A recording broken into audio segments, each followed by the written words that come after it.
petite vidéo explicative de l'exercice que je vous ai posté dans l'onglet communauté.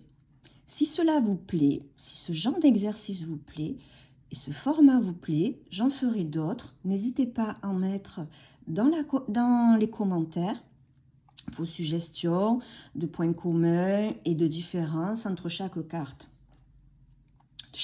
Entre certaines cartes que vous ne comprenez pas ou que vous voulez comprendre davantage. Tout ce que je vais dire dans cette vidéo, et c'est ce que moi j'ai compris et qui me paraît cohérent. Parce que pour assimiler chaque carte, il faut les comprendre et donc les expliquer. Je ne détiens pas la science infuse et tout ce que je vous partage, je le fais en toute bienveillance de ce que moi, je sais. Il y a parfois des questions où je n'ai pas forcément de réponse parce que c'est quelque chose que j'ai appris et transmis. Ce que j'ai appris, mes plus grosses références va être Kathleen Matthews et Rana George, qui sont des piliers dans le domaine. Mais comme ça vient d'elle, pas que je le mets en doute, je le pratique, je me rends compte que ça marche et j'essaye de comprendre leur raisonnement et de pourquoi, du comment c'est cette carte-là. Donc n'hésitez pas à poser des questions pour avoir des explications et surtout testez par vous-même. Ne prenez pas tout pour acquis, tout ce qu'on vous dit. Si on vous dit 2 plus 1 ça fait 4, faites votre propre expérience. 2 plus 1 ça fait 3. Donc voilà.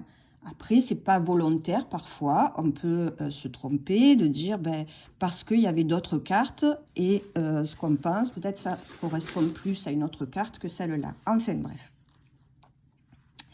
Donc, revenons à nos moutons. Pour ces 3 cartes, j'ai fait cet exercice car dans mon groupe,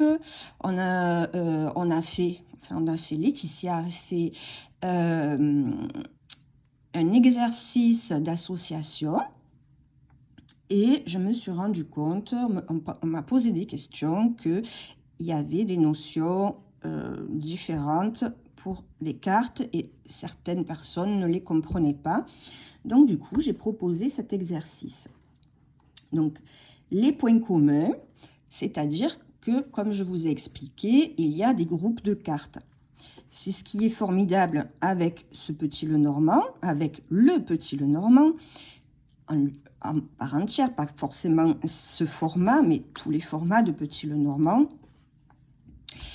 c'est que il y a des cartes qui disent la même chose, qui ont un point commun. Mais ce qui est extraordinaire, c'est qu'il y a quand même une petite notion différente dans ce domaine qui apporte des explications et une subtilité d'interprétation plus approfondie. Par exemple, le point commun entre l'ours et les poissons, la plupart, tout le monde a trouvé, c'est l'argent. Le point commun entre eux, c'est le domaine de l'argent. Malgré tout, il y a une petite différence, une petite nuance entre les deux. Car l'ours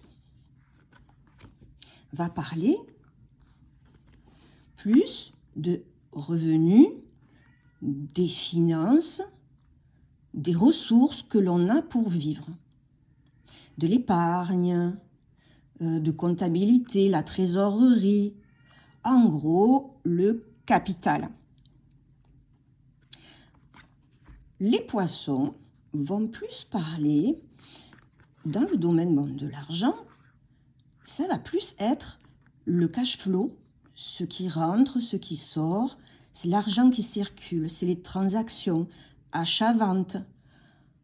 Pour regrouper, pour résumer, je dirais, la liquidité. Donc, pour celui-là, pour résumer, je dirais le capital.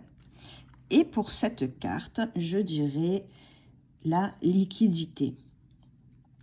Certains ont parlé du travail. Bon, c'est pas vraiment un point commun entre eux. Je ne le mettrai pas en point commun. C'est pas des cartes, de groupes de cartes du travail. Par contre, dans le travail, les poissons, ça va être plus l'auto-entrepreneuriat. Et l'ours, ça va être le patronat. Par contre, avec les poissons, ce qui est un point commun, un groupe de cartes, pour le travail, ça va être le renard. Le renard va représenter le travail salarié. Donc, poisson, travail indépendant, renard, travail salarié et l'ours, le patronat. Ensuite, nous avions vaisseau et poisson. Quel est le point commun entre ces deux cartes? Il y en a quelques-uns. Je ne dirais pas plusieurs, il n'y en a pas énormément, mais il y en a quelques-uns. Le premier, c'est le commerce. Effectivement, le vaisseau et les poissons parlent de commerce. Mais comment on peut faire une nuance? Alors, je pense que le vaisseau va plus représenter le commerce, de façon générale, le commerce. J'inclus dans le sens import-export, marchandises, transport, VRP, tout ce qui est commercial. Commercial dans le métier. Et les poissons, si je fais une nuance, je dirais que c'est un commerce, c'est du commerce, de biens ou de services. Donc, un commerçant. Par exemple, la carte, l'association de cartes poisson et jardin, poisson-jardin, va représenter un centre commercial. Ensuite, il y a un autre point commun, c'est l'eau. J'ai vu que vous m'avez mis l'eau. Effectivement, le point commun entre ces deux cartes, c'est aussi l'eau. Alors, comment on va faire une différence, la nuance entre les deux? Le vaisseau, je dirais que ça va plus être l'océan et ça, la mer. L'océan, la mer. L'océan, ou alors c'est au large de la mer, où il y a une certaine étendue et une certaine profondeur de mer. Les poissons, ça va plus être un bord de mer, la plage, c'est moins profond. Ça peut être des rivières, des fleuves et même une piscine. Dans le domaine de l'argent, par contre, le vaisseau va représenter un legs. Un legs, puisqu'il transmet. Donc, c'est plus un versement, comme des virements, un legs, une vente.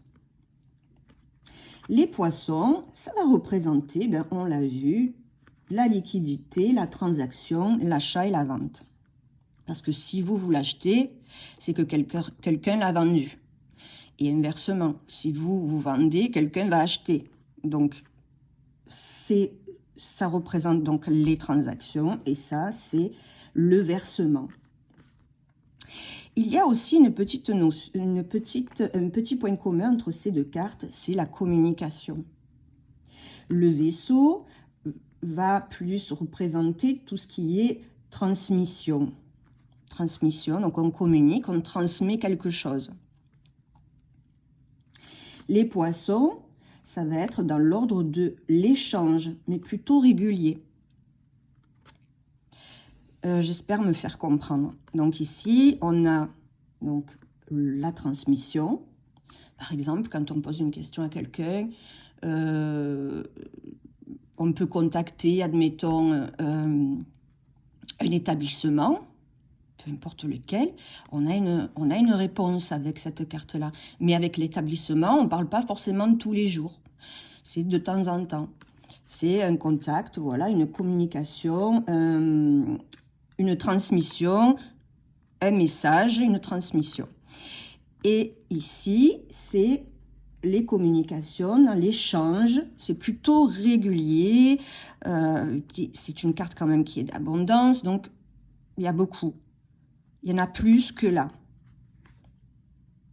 Voilà, j'espère avoir répondu à toutes vos questions, que je me suis bien fait expliquer, que vous avez compris les différences et les points communs entre ces 3 cartes.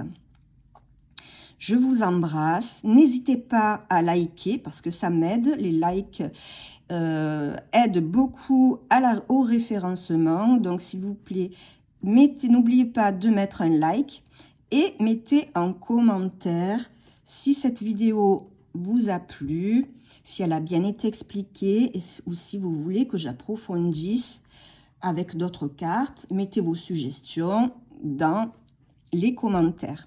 Je vous embrasse et je vous dis à bientôt.